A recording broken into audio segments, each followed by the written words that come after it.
Hello, it's me, it's Recky, and welcome back for another Geography Now reaction. I had a couple of different, what shall we call it, suggestions to different countries, and one of them that I saw the most was Pakistan. And unfortunately, I know very little about Pakistan. The video is about 20 minutes long, and that basically means that he's going to talk super fast and we're going to hear about or understand about half of it. But it doesn't really matter. Just if I know one thing about Pakistan, I could say I know a little about Pakistan. I'm not completely clueless, am I? So that's pretty cool. If you do enjoy this, smack a like and of course hit the subscribe. And if you want me to check out any other country through Geography Now, let me know in the comment section. Before we watch it, we thank the awesome people of Recky, you know, the channel members and the Patreons. Thank you so much for the amazing support. And of course, we have a shout out to the Supreme Tier donators over by Patreon and of course on YouTube channel membership. And personal shout outs to the ultimate supporters currently only available on Patreon, a friend, Deja, Walt, and Tammy. Thank you so much for the amazing support. It's insane. Let's get mind bottled with information about Pakistan.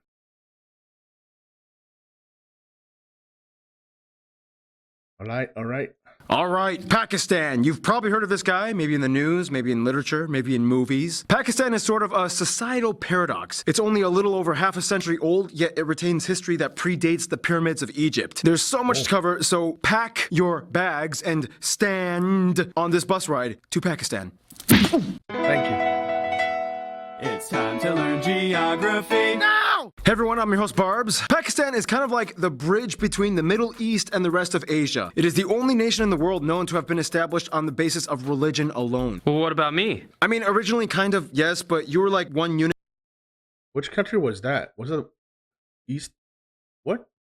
with Pakistan, and then you got a second independence based on you not liking Pakistan. Oh yeah, that's right. By the way, you should really redo my episode. It's completely outdated and you totally stole that map from Jay Foreman. Oh, I met up with Jay in London. We had a jolly live stream chat and laughed about it. Calm down, he's cool with me. It's true, I am cool with it. I'm not really cool with it. Anyway, time for Pakistan.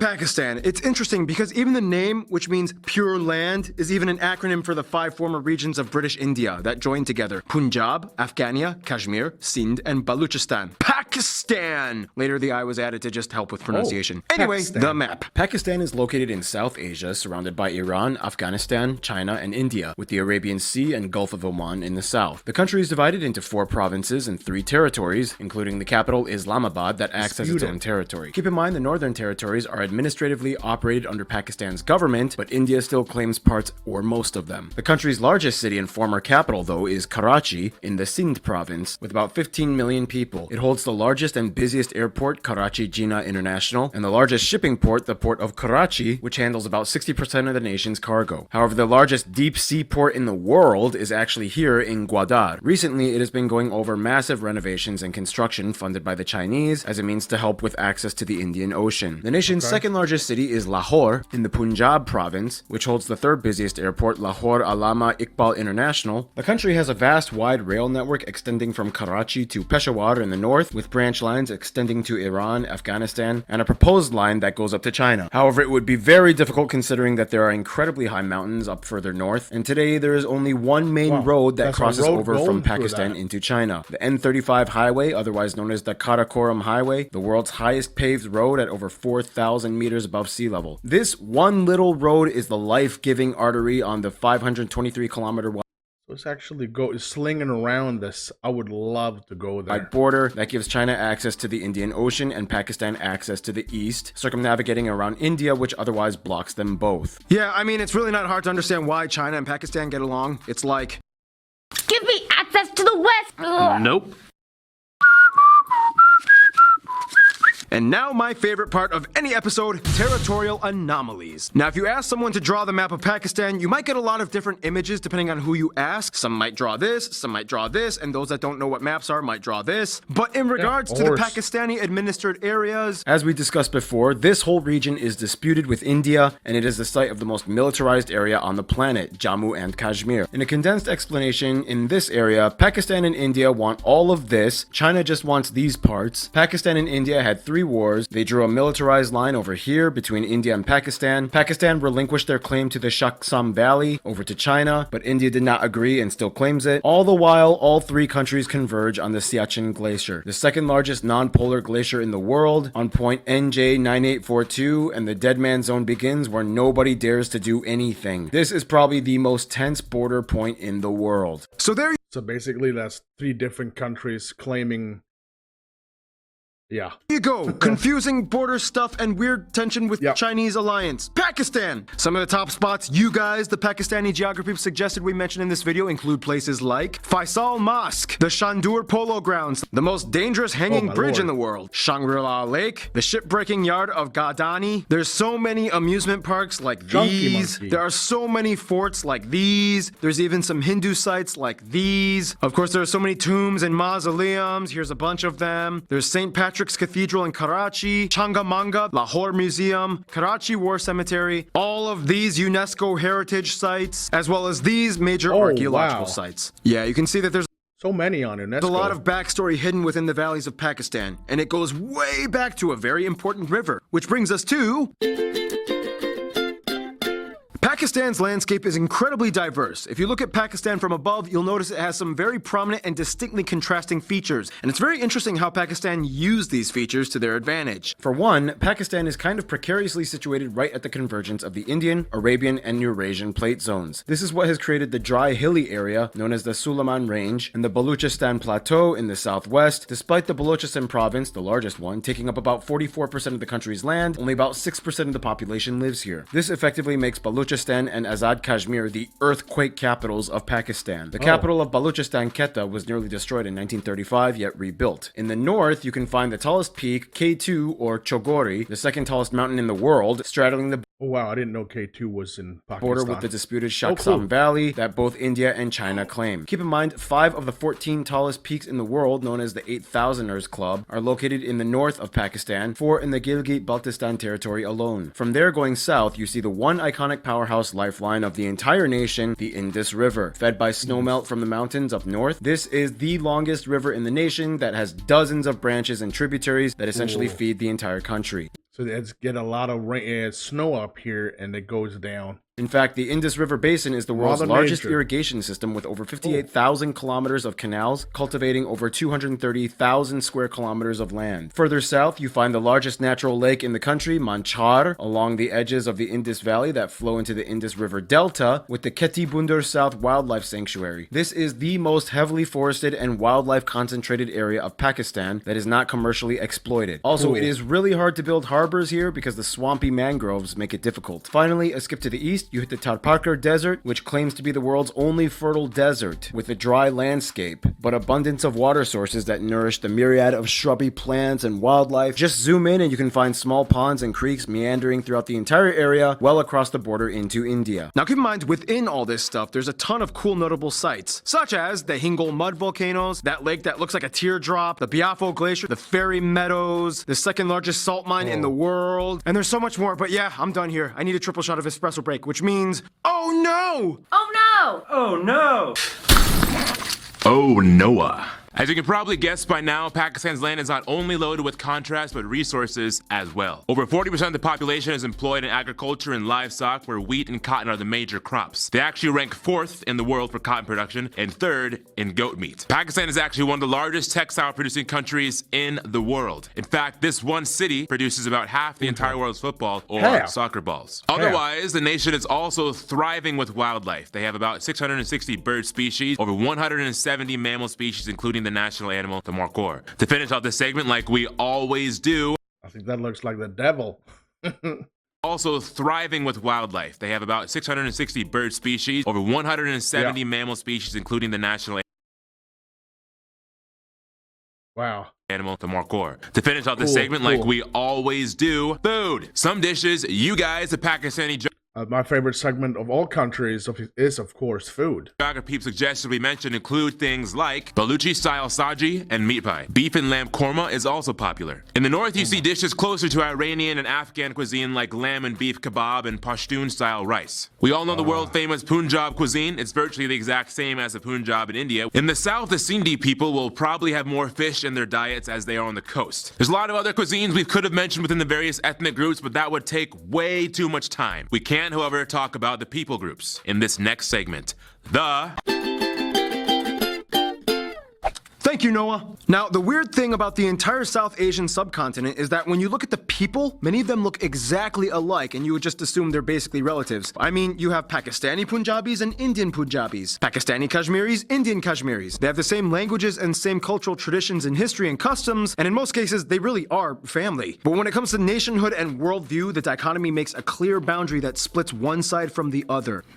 Keep talking. We're listening. First of all, the country has over 200 million people and is the sixth most populous nation in the world and second most populous Muslim nation after Indonesia. The country is very diverse in people groups, but the largest ones are the Punjabis at around 45%, Pashtuns in the north at about 16%, Sindhis in the south at about 14%, Saraikis at about 9%, and the rest are a mix of various other people groups like the Mujahirs, Baluchis, and so on. They use the Pakistani rupee as their currency, they use the type C and D plug outlets, and they drive on the left side of the road. Yeah, they were a former British colony. Now, Pakistan has 74 listed individual languages spoken throughout the country, 66 of which are indigenous and 5 have over 10 million speakers each. Almost all of them are Indo-Aryan. How on earth do all the people of Pakistan stay interconnected? Well, today, much like India, the nation has 2 official languages used and taught in schools, used as lingua francas, Urdu and English. Yeah, that's right, it's pronounced Urdu, not Urdu. For reference, Urdu is basically the same thing as Hindi, except it has a few extra words and phrases borrowed from Persian and Arabic. It's also written in the Perso-Arabic script. Here are some of you guys, the Pakistani geographers, explaining the subtle differences between Urdu and Hindi. Hi, I'm Asya from Pakistan. Khatoon is a woman in Urdu, and in Hindi it's Mahila, usually. Also, words like miracle, which is mojiza in Urdu, is chamatkar in Hindi. I'm Maha from Lahore. Some of the words, or more like sentences, are quite the same in both the languages. Like the word magician, in both Hindi and Urdu it's jadugar. But to a Pakistani and an Indian, the language differences are quite stark. Let's take thank you for example. In Hindi, you would say dhanyawad, but in Urdu, you would say shukriya. Thanks, guys. Now, Shukram. Isn't that shukram like the Arabic for thank you? within the areas that make up Pakistan today, there is no one type of Pakistani. They come in all different shapes and colors, but the general demographic configuration layout shows that the east is more Indo-Aryan and the west is more Perso-Iranian. We don't have time to explain the culture behind all the many people groups of Pakistan, but we can highlight the largest ones. Let's start off. Punjabis. They are the river people. The word Punjab even means land of 5 waters. They are the backbone of the Indus River Valley. They are known for having a lot of agriculture or artisan associated people, but basically everyone knows that Punjabis are like the partiers of Pakistan. Their cousins, the Saraiki of the south, are kind of like a weird fusion between Punjabis and Sindhis. They love cooking with these flours and are famous for their Jumar dancing. Sindhis are the southerners of Pakistan that rule the delta and the largest city, Karachi. They are kind of known for being the money handlers, the business guys of Pakistan that keep the gears running on the financial side. Sufi Islam has a huge impact on Sindhi culture. Pashtuns. These are the same Pashtuns that we talked about in the very first Geography Now episode, Afghanistan. Remember those days. They are an Iranic people group related to the Persians and Afghani groups, not Indo-Aryan. Many of them still follow Pashtunwali, or the ancient self-governing tribal system that regulates everyday life activities in Pashtun communities. They have their own traditional clothing, festivals. Many celebrate Nowruz, the Persian New Year. And finally, Baluchis. They are the cousins of the Pashtuns, another Iranian people group. Like the Pashtuns, they have their own tribal societies. According to tradition, all the tribes are descended from one of the 5 children of Jalal Khan. At one point, there was kind of like a little bit of an insurrection amongst the Baluchi people for secession into an independent Baluchistan state. They are the most mineral-rich province in Pakistan, which is why their women are known for wearing some of the most lavish jewelry. And finally, we have to mention the cold mountain people, such as the Kashmiris, Baltis, Wakis, and so on. Kashmiris are Indo-Aryan, whereas Baltis are Sino-Tibetan. Nobody knows exactly what the Burushos are, but they exist. The Hunza people live the longest and have a super healthy special diet. The Kalash people have lots of blonde blondes and redheads, and they practice a form of animism related to ancient Hinduism. And there are so many other people groups, but we don't have time. That's the gist of it. I love it. Basically mean that, well, I hope so, that Pakistan is open for cultures and religions. That's how you make a Pakistan. Otherwise, there are some traits that most Pakistanis kind of universally follow. And with that, here's Random Hannah to explain with culture stuff. In Pakistan, no matter what region you go to, you are very likely to see the traditional dress called shalwar kameez. They come in all different colors and designs. India has Bollywood and Pakistan has Lollywood. Oh.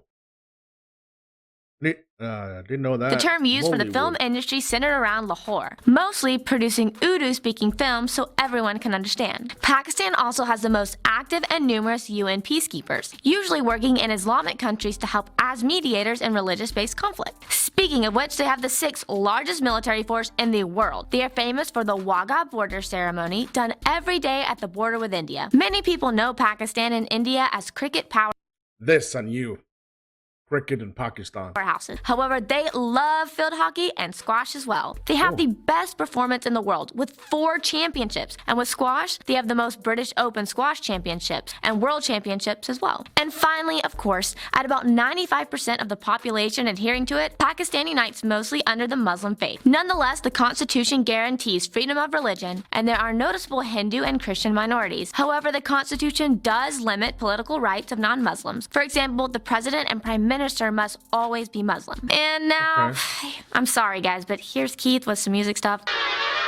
In Pakistan, there are 3 main general genres you will hear commonly throughout the country: traditional regional music, religious music, and modern music. A long time ago, before the European system was adopted, many places in the Indian subcontinent had a musical notation print called Swaralipi. It depicted notes, scales, and pitch. Raga music uses this a lot. Nonetheless, much of Pakistani music is based on improvisation and learned technique. Today, everything from Pakistani hip-hop, pop, and yes, even metal has been growing in the past few decades. I love how you were so pumped for half that sentence and then you died at the end. Now, usually we don't sugarcoat everything here at Geography Now. I asked you guys, the Pakistani geography peeps, to explain some of the current issues Pakistan is facing today. They do have blasphemy laws enacted in their government system, which some see as a suppression of blasphemy. Is that saying bad things about religion? speech. Illiteracy and unemployment can also be high in certain areas as well. Just like their neighbors, human trafficking, especially of the homeless and homeless children, has been widely documented. Many officials like this guy are trying their best to fight against it. And finally, yes, we all know that there is controversy with the jihadist terrorist organizations like Al-Qaeda that have been operating back and forth within regions of South Asia, often within Pakistani borders. This has been a constant struggle that the country has been facing. Their army has undergone numerous pursuits and clashes and battles against them. Terrorist attacks have killed over 30,000 people and caused over $67 billion in damage. Luckily, it has been in decline since the peak in 2009. Whew, yeah, Pakistan has beautiful land and people, but to quote Poison, every rose has its thorn. Hey, and that is true. man, I'm the music guy, man, dude. Sorry, Mr. Chance. Anyway, we gotta move on. History. In the quickest way I can put it, Neolithic Mergar people, Indus Valley civilization, Indo-Aryans migrate, Hinduism, Persians, Macedonians, Mauryans, a little bit of Buddhism comes in, weird, confusing Indo-Greek, Scythian, Parthian kingdoms, more Hindu kingdoms, Arab Caliphate, Islam comes in, Turkic dynasty, Mongols, yeah, even the Mongols took a stab at it, weird regional kingdom era, Mughals, British, independence and partition, Pakistan is 2 parts. Wars with India. Bangladesh breaks and doesn't want to be part of Pakistan anymore. First democratic transition from military rule. Coups, military tension, China deals, country grows. And here we are today. And finally, here are some famous people you guys, the Pakistani geography, suggested we mention. Jahangir Khan, Sohail Abbas, Malala Yousafzai, a bunch of singers and actors like these people. There's just too many to mention. They all are super beautiful, I gotta say that. But one of the most famous ones would probably be Rahat Fateh Ali Khan. So many politicians and army people like these. I'm just gonna put it on the screen for you. As well as all these sports and athletic people. Mahbub-ul Haq, Mir Muhammad Ali Khan, Abdul Qadir Khan, Abdul Salam, and Shahid Khan. A lot of poets and religious figures like these. But this one, Allama Iqbal, probably being one of the most prominent ones. Yeah, so many notable famous Pakistanis. I'm pretty sure a lot of people around the world have heard of them, which brings us to the world relations, which brings us to... Now you have to understand, Pakistan was kind of like... I gotta say, I want to take a stab at guessing I think that China is probably the best friends due to the fact that there is a lot of training and they are funding the rebuilding of or increasing the harbor. Like a constructed state to consolidate religious communities in a former empire, so that means with Pakistan, a lot of their diplomacy depends on strategy. For one, even though they were a former colony, they still have a somewhat neutral-ish kind of amicable relationship with the UK. The UK has the largest population of Pakistanis in Europe. Many come from the Mirpur district, and you can still see much of the cultural influences in their society, such as cricket and driving on the left. They have generally good relations with the Gulf countries like the UAE, Saudi Arabia, Kuwait. Many Pakistanis move there for work as expats. The past few years, though, there has been some controversy with mistreatment of Pakistanis and other expats by certain companies, but overall, the governments get along at least. Afghanistan and Iran are like their love-hate cousins. During terrorist conflict years, Pakistan took in millions of Afghan refugees that are essentially brothers of the Pashtuns in the north. It remains a constant issue, though, that they are facing to this day. Iran is also a key figure in business and trade, as well as supplying oil and other imports. India and Bangladesh also have a somewhat love-hate relationship. It's more like they hate the governments, but love the people. India and Pakistan, of course, have so much history together, even before British colonial years. As mentioned, many of the people groups there share the same language and culture. The only thing essentially separating them is religion. Bangladesh, of course, broke away from Pakistan after the partition years and favored India shortly after independence. This kind of angered Pakistan at first, but decades later they've kind of moved on and have good relations once again. In terms of their best friends, however, many Pakistanis might kind of end up saying Turkey or China. Essentially what it comes down to is a kind of standoff against India. When one giant leaves you drama, you kind of settle for the other one. Together, they have the China-Pakistan Economic Corridor project, in which they allow them to use the port of Gwadar for their development and trade deals funded by China. Each country's people are welcomed in each other's, and visits are common. With Turkey, though, they've kind of always had a respect for the people, culture, and history, TV shows, and movies. They support the government and have many diplomatic business ties with them. This, of course, by default, also brings in Azerbaijan, Turkey's little brother. They love to travel to both of these nations and even go so far as to support Azerbaijan's side in the controversial disputes with Armenia. In conclusion, Pakistan may have been formed in the 40s, but you have millennia of backstory with this place. Pakistan, it is what it is. Go for it. Stay tuned. Palau is coming up next. Ooh, Palau. I gotta check that too. Know nothing about Palau. It's like a bunch of islands. Islands everywhere. Right, I cannot summarize even a smidge of what I learned about Pakistan.